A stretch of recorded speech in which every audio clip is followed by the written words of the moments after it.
எண்ணெய் வித்து பயிரான பாமாயிலுக்கு கடந்த 25 ஆண்டுகளுக்கு முன்பு வரையில் ஆதார விலை இல்லாததாலும் டன் சொற்ப விலைக்கே கொள்முதல் செய்யப்படுவது, கொள்முதல் நிலையங்கள் இல்லாமல் போனது என பல்வேறு காரணங்களால் தமிழகத்தில் பெரும்பாலான விவசாயிகள் தவிர்க்கும் பயிராக மாறிப்போனது பாமாயில் சாகுபடி. ஆனால் தற்போதைய மத்திய அரசு பாமாயிலுக்கு குறைந்தபட்சம் ஆதார விலை நிர்ணயம் செய்ததால் பாமாயில் வளர்ப்பிற்கு ஏக்கருக்கு ரூபாய் 80,000 1 லட்சம் வரை லாபம் கிடைப்பதாகவும், தமிழக அளவில் மண்டலங்கள் வாரியாக மத்திய அரசுடன் இணைந்து கோத்ரேஜ் அக்ரோவேட் நிறுவனம் பாமாயிலை கொள்முதல் செய்வதாலும், சாகுபடிக்கு செய்ய எண்ணற்ற மானியங்களை வழங்கி வருவதால் விவசாயிகள் மீண்டும் பாமாயில் சாகுபடியில் ஆர்வம் காட்டத் தொடங்கியுள்ளனர்.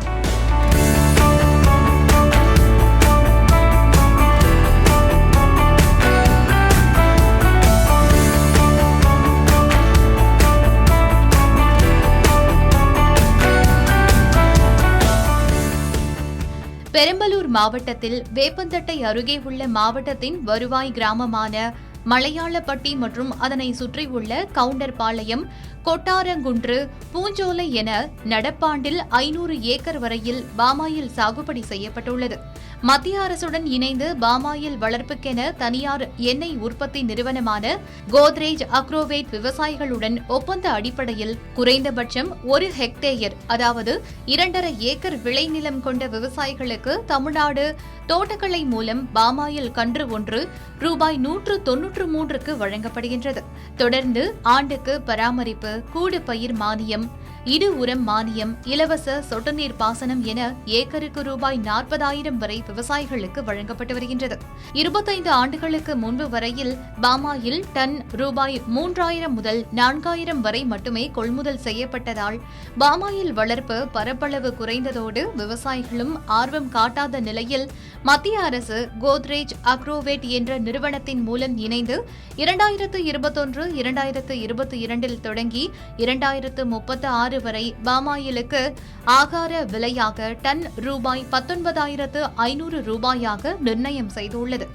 அத்துடன் 3 ஆண்டுக்கு ஊடு பயிர் செய்து கொள்ளும் வசதிகள், கடும் மழை வறட்சியையும் தாங்கும் பயிராகவும், புயல் சீற்றத்தையும் தாங்கும் தன்மை, தொற்று பூஞ்சைகளில் இருந்து பாதுகாத்துக் கொள்ளும் தன்மை, மேலும் பயிரானது 3 ஆண்டுகளுக்கு பிறகு தொடர்ந்து 15 முதல் 20 ஆண்டுகள் வரை ஒவ்வொரு 15 நாட்களுக்கும் சாகுபடி செய்ய முடியும் என்பதால் பாமாயில் வளர்ப்பில் ஒரு பெரும் புரட்சியை ஏற்படுத்தியுள்ளது.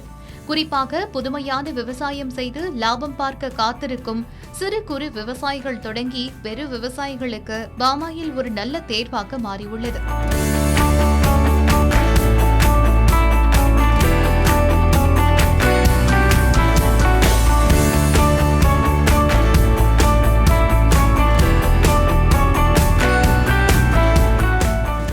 மலையாளப்பட்டி கிராமத்தில் 1995 காலகட்டத்தில் பாமாயில் வளர்ப்பில் ஈடுபட்ட போது இந்த மண்ணிற்கு காப்பு மிகுந்து வந்ததாகவும், டன்னுக்கு 2 ரூபாய் வரை வழங்கப்பட்டதோடு ஆந்திர மாநிலத்தில் மட்டுமே கொள்முதல் நிறுவனம் இயங்கி வந்ததால் இங்கிருந்த டிராக்டர்களை கொண்டு லால்குடி வழியாக செல்லும் சரக்கு ரயிலில் அனுப்பி வந்ததாகவும், காலதாமதங்கள் ஏற்படும் பட்சத்தில் சரக்கு ரயில்களில் அனுப்ப இயலாமல் போகும் குலைகளை கீழே கொட்டி வீணானதாக தனது பழைய நினைவுகளை பகிர்ந்து கொண்ட பெண் விவசாயி தற்போதைய மத்திய அரசின் சீரிய முயற்சியால் எண்ணெய் வித்தான பாமாயிலுக்கு ஆதார விலை நிர்ணயம் செய்த கோத்ரேஜ் அக்ரோவேட் நிறுவனமும் இணைந்து மானியங்கள் மாவட்டங்கள் தோறும் கொள்முதல் நிறுவனங்களை அமைத்து பாமாயில் விளைச்சலுக்கு வழிவகுத்துள்ளதாகவும், இன்றைய காலத்தில் எந்த பயிருக்கு நெல்லை தவிர குறைந்தபட்ச ஆதார விலை என்பது இல்லை. அதோடு வேலையாட்கள், இடுபொருள் செலவினம் என எந்த பயிராக இருந்தாலும் லாபம் என்பதே இல்லாமல் உள்ள காலத்தில் 20 ஆண்டு கால பயிரான பாமாயிலுக்கு டன்னுக்கு ரூபாய் 13,000 வரை கிடைப்பதால் 12 ஏக்கரில் பாமாயிலை பயிர் செய்துள்ள நிலையில் தனக்கு பிறகு தனது மகன் ராஜாவை போல இருப்பார் எனவும், இது 15 நாட்களுக்கு ஒருமுறை என தொடர்ந்து அறுவடை தரும் என்பதால் அரசு ஊதியம் கிடைப்பதைப் போல ஆண்டுக்கு லட்சங்கள் வரை குறையில்லாமல் வருவாய் நிச்சயம் என அகமகிழ தெரிவித்துள்ளார். அதாவது இது வரைக்கும் காலப்போக்கில் ரொம்ப ஒரு 15-20 வருஷத்துக்கு முன்னால் ஆள் பிரச்சனை எதுவுமே இல்லை. தண்ணி வசதியும் இன்னும் கொஞ்சம் நல்லா இருந்தது. அப்படியே விவசாயம் போய்கிட்டு இருந்தது. இப்போ ஒரு 10 வருஷமாக ஆள் பிரச்சனை, தண்ணி எல்லா பிரச்சனையும் சூழ்நிலை வர்றப்ப அப்புறம் வந்து எங்களுக்கு இந்த மாதிரி பாம் ஆயில் வந்து இதுக்கு முன்னே ஒரு 25 வருஷத்துக்கு நாங்கள் முன்னால் போட்டோம். இங்கே அரியலூரில் ஃபேக்ட்ரி இல்லாததுனால அதை எடுத்துட்டோம். அதுக்கப்புறமா மறுபடியும் சார் வந்து சொன்னாங்க, இது மாதிரி நீங்கள் போடுறதுனா போடுங்க அப்படின்னு சொன்னாங்க. எங்களுக்கு அதில் அனுபவமும் இருந்ததுனால போட்டோம். இது நல்லா இருக்கும்னு மனசுக்கு முதல்ல தெளிவு நிறையா இருந்தது. அதனால் இதை போட்டோம். போட்டதுனால பரவாயில்ல. ஆனால் இதை தவிர வேறு எதை போட்டிருந்தாலும் இன்றைக்கி எங்ககிட்ட பைசா இருக்காது. மாதம் கண்டா வருமானங்கிறத விட எங்களுக்கு ஒரு 15 நாளைக்கு ஒருக்காவா எங்களுக்கு வந்து நேரடியாக பேங்க் வந்துடுது. இப்போ வந்து மாடெல்லாம் முன்னே வச்சுருந்தோம். இப்போ எனக்கு வயசாகிடுச்சு. அதனால் வந்து மாடெல்லாம் எங்ககிட்ட வச்சுருக்க கூட வாய்ப்பு இல்லாமல் இருக்கிற சூழ்நிலையில் இந்த காசு நினச்சே பார்க்க முடியல. 15 நாளைக்கு இன்றைக்கி இதை ஒருத்தர்கிட்ட வாங்கணும்னா ஒரு செலவே நம்ம பண்ணலான்னு நினச்சோம்னா சரி விட இன்னொரு 15 நாள் கழித்து நம்ம செஞ்சுக்கலாம், ஒரு 15 நாள் கழித்து ஒரு பொருளை வாங்கிக்கலாம் அப்படிங்கிறனால 15 நாளைக்கு ஒரு வருமானங்கிறது எதுலேயுமே கிடைக்காது. கவர்மெண்ட் உத்தியோகமாக இருந்தால் கூட தண்ணி வசதி மட்டும் இன்னும் கொஞ்சம் அதிகமாக இருந்தால், கவர்மெண்ட் உத்தியோகமாக இருந்தால் கூட மாதம் ஒருக்கா தான் வருமானம். இது ஒரு 15 நாளைக்கு ஒருக்கா வருமானம், பரவாயில்ல, நல்லா இருக்கும். அதேபோல மற்றொரு விவசாயி கூறுகையில், பாமாயிலை பொறுத்தவரையில் முறையான பராமரிப்பை மட்டுமே விவசாயிகள் செய்ய வேண்டிய முக்கிய பணி, மற்ற பயிர்களுக்கு ஆகின்ற செலவினங்கள், வேலையாட்கள் சிரமம் என எதுவும் இல்லை. மத்திய அரசின் மூலம் கோத்ரேஜ் அக்ரோவேட் நிறுவனம் மானியமாக ஏக்கருக்கு ரூபாய் 30,000 வழங்கி வளர்ப்பு, பராமரிப்பு, இடுபொருள் என அனைத்தும் வழங்கி வருவதால் விவசாயிகளுக்கு ஊக்கமளிப்பதாக தெரிவித்தார். பெரும்பாலும் எண்ணெய் வித்து பயிர்கள்னா தேங்காயை சொல்லலாம், கடலையை சொல்லலாம். அதை விட்டு எள்ளு பயிர் போடுறது வழக்கம். இப்போ பாம் ஆயில் அப்படின்னு எடுத்துக்கிட்டோம்னா அது எப்படி விவசாயிகளால் பண்ண முடியுது? விவசாயிகளால் வந்து இப்போ இன்றைக்கி காட்ரேஜ் ஃபார்ம் கம்பெனி வந்து விவசாயிகளுக்கு தேவையான முதல்ல விதை சீட்லிங்ஸ் கொடுக்கறதுலேருந்து எல்லாம் பண்ணி கொடுத்துட்றாங்க. ஓரளவுக்கு நடவு கூட நடவு மானியம் கூட கொடுத்துட்றாங்க. 3 வருஷத்துக்கு வந்து அதில் அவங்க வந்து அதுக்கு மானியம் கொடுத்துட்றாங்க. அதை மெயின்டெனன்ஸுக்கு ₹1 கூட நம்ம கையிலேருந்து பண்ண வேண்டிய அவசியம் கிடையாது. 3 வருஷம் முடிஞ்சதுன்னா 4ஆவது வருஷம் நமக்கு ஹார்வெஸ்ட் ஆரம்பிச்சிருது. அதுக்கு இடையில வந்து 1 வருஷம் நம்ம வந்து ஊடுபயிர் பண்ணிக்கலாம். அந்த ஊடுபயிருக்கான அடிஷனல் மானியமும் கொடுத்துட்றாங்க. இதெல்லாம் வந்து இதில் விவசாயிகளுக்கு ஒரு வசதி. இதில் வேறு எந்த பயிர்லையுமே இந்த மாதிரி எல்லாம் கிடையாது. விலைன்னு எடுத்துக்கிட்டோம்னா எப்படி இருக்குது சார் டன்னேஜுக்கு? இப்போ கவர்மெண்ட் இப்போ நிர்ணயம் பண்ணியிருக்கிற விலையை நம்ம கம்பேர் பண்ணும்போது பரவாயில்ல, நல்ல விலை தான். இன்றைக்கி வந்து இப்போ வந்து 19,000 சில்லரை கொடுக்குறாங்க ஃபேக்ட்ரியிலேருந்து. பட் கவர்மெண்ட் ஃபிக்ஸ் பண்ணியிருக்கிறது 15,000 சில்லரை. அதை விட குறைஞ்சதுன்னா வந்து கவர்மெண்ட் நமக்கு வந்து காம்பன்சேட் பண்ணி கொடுத்துருவாங்க அந்த அமௌண்ட்டை. பட் ஃபேக்ட்ரி வந்து குறைஞ்ச விலையை தான் தருவாங்க. அந்த டிஃப்ரென்ஸை வந்து ஃபேக்ட்ரி இது கவர்மெண்ட்லேருந்து கொடுத்துட்றாங்க. அது ஒரு நமக்கு ஒரு ஆதாரம். இந்த பகுதிகளில் மற்ற பயிர் பண்ணுறதுக்கும் பாமாயில் பண்ணுறதுக்குமான வருவாய் எப்படி இருக்குது? வருவாயின்னு சொல்லும்போது கிட்டத்தட்ட ஒரு ஓரளவுக்கு எடுத்தால் ஒரு ஏக்கருக்கு 10 டன் நம்ம வந்து ஒரு வருஷத்தில் எடுக்கலாம். ஒரு வருஷத்தில் எடுக்கலாங்கும்போது இன்றைக்கி 19,000 இன்றைக்கி விலை இந்த விலை அப்படியே நீடித்தால் கிட்டத்தட்ட 1,90,000 வந்து ஒரு ஏக்கருக்கு கிடைக்கும். நீங்கள் அதுக்கு மெயின்டெனன்ஸ் அப்படி இப்படின்னு பார்க்கும்போது ஒரு 50,000 போட்டால் கூட 1,40 நமக்கு அதில் வருமானம் கிடைக்கும். இது ஒரு நிரந்தரமான ஒரு நீண்ட கால பயிர். அடுத்தது இது வந்து ஒரு மாத வருமானம் கொடுக்கக்கூடிய ஒரு பயிர்.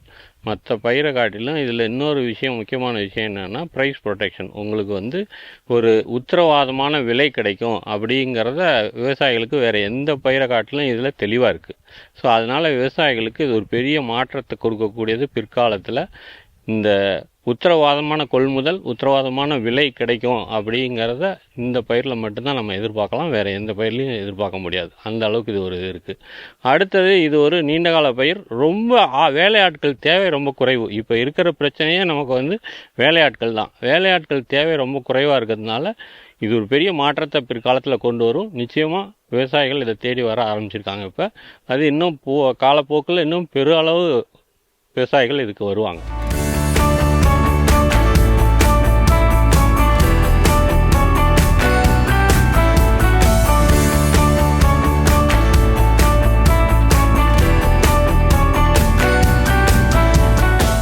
வேளாண் உலகின் நிகழ்கால அதிசயம் என்று விவசாயிகள் இன்றைக்கு வந்து பாமாயில் பயிரை சொல்கிறதுக்கான காரணம் அப்படின்னு பார்த்தீங்கன்னா, மத்திய மாநில அரசுகளினுடைய தொலைநோக்கு திட்டமாக தேசிய சமையல் எண்ணெய் பாமாயில் என்கின்ற திட்டம்தான் இதற்கு காரணம்.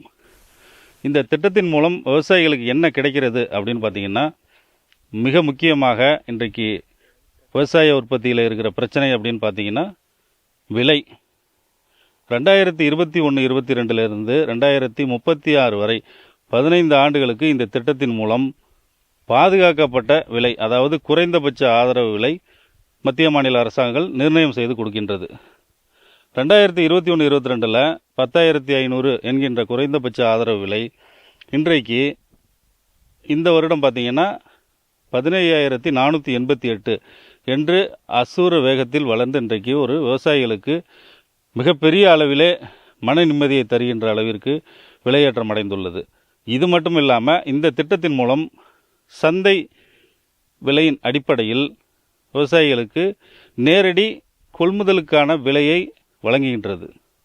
அதுபடி பார்த்தீங்கன்னா இன்றைக்கு இந்த மாதத்திற்கான விலை அப்படின்னு எடுத்துக்கிட்டிங்கன்னா 19,472 ரூபாய்.